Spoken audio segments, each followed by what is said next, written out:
हैदराबाद से सांसद असदुद्दीन ओवैसी ने शपथ ग्रहण के बाद जय भीम, जय मीम, जय तेलंगाना और फिर जय फिलिस्तीन बोलकर लगता है अपने पैर पर कुल्हाड़ी मार ली हो। दरअसल उनके इस तरह शपथ लेने के बाद सियासत गर्माती नजर आ रही है। हालांकि सभापति इसे रिकॉर्ड से हटा चुके हैं, बावजूद इसके कई वरिष्ठ वकील अपनी मांगों पर अड़ गए हैं। बता दें कि वरिष्ठ वकील मांग कर रहे हैं कि ओवैसी की सदस्यता निरस्त कर दी जाए। इसके लिए संविधान के अनुच्छेद 102(4) का हवाला दिया जा रहा है। अब सवाल यह है कि क्या ओवैसी की सदस्यता निरस्त कर दी जाएगी? इस पर बात करेंगे, लेकिन उससे पहले आपको बताते हैं कि आखिर क्या है पूरा मामला। जय भीम, जय मीम, जय तेलंगाना, जय फलस्तीन, तकबीर, अल्लाहु अकबर। दरअसल 18वीं लोकसभा के पहले सत्र के दूसरे दिन ये सारी घटना हुई। ओवैसी ने फिलिस्तीन की जय बोलने के बाद कहा कि वे हाशिए पर पड़े लोगों के मुद्दे उठाते रहेंगे। इसके बाद उनके नारे पर राजनीति शुरू हो गई। विपक्षी दल खासकर बीजेपी ने उनसे माफी मांगने की मांग की है।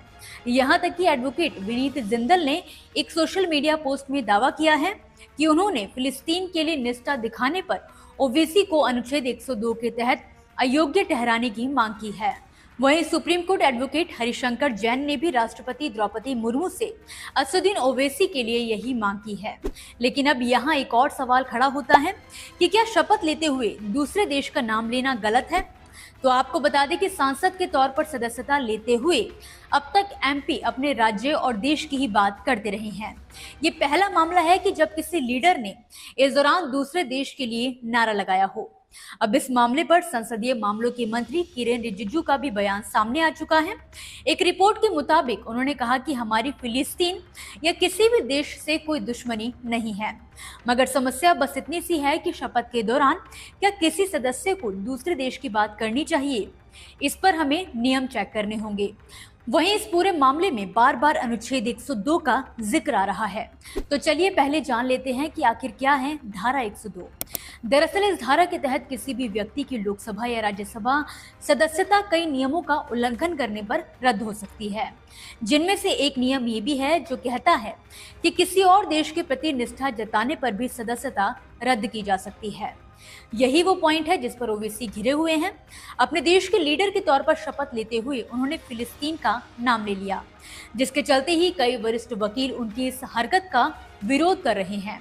वहीं बड़ा मुद्दा ये भी है कि फिलहाल फिलिस्तीन पर इजराइल हमलावर है, जिसमें भारी तबाही मची हुई है। हालांकि ये अकेला कारण नहीं है, कई और कारणों पर भी अगर नजर डालते हैं तो अगर कोई सदस्य संसद के दोनों सदनों के लिए चुन लिया जाता है तो उसे एक निश्चित समय के अंदर ही किसी एक सदन की सदस्यता से इस्तीफा देना होता है। ऐसा ना करने पर संसद सदस्यता छीनी जा सकती है। इसके अलावा किसी भी सदन का मेंबर अगर लगातार 60 दिनों तक बिना बताए अनुपस्थित रहे तो उसकी सीट खाली मानी जा सकती है। अनुच्छेद 102 के तहत दल बदलने पर भी सदस्यता छिन सकती है, लेकिन इसमें भी कई रियायतें हैं। अगर कोई सांसद उस पार्टी की सदस्यता छोड़ दे जिससे वह चुना गया है तो उसकी सदस्यता चली जाएगी। वहीं संसद के दोनों ही सदनों में एथिक्स कमेटी होती है। ये नेताओं के नैतिक आचरण पर नजर रखती है। कमेटी अगर सिफारिश करे कि कोई खास सदस्य सदन की गरिमा तोड़ रहा है या सार्वजनिक जीवन में मर्यादा भंग कर रहा है तो एक्सट्रीम मामलों में सदस्यता जा सकती है। आपको बता दें कि महुआ मोइत्रा की सदस्यता भी इसी एथिक्स कमेटी की सिफारिश पर रद्द की गई थी।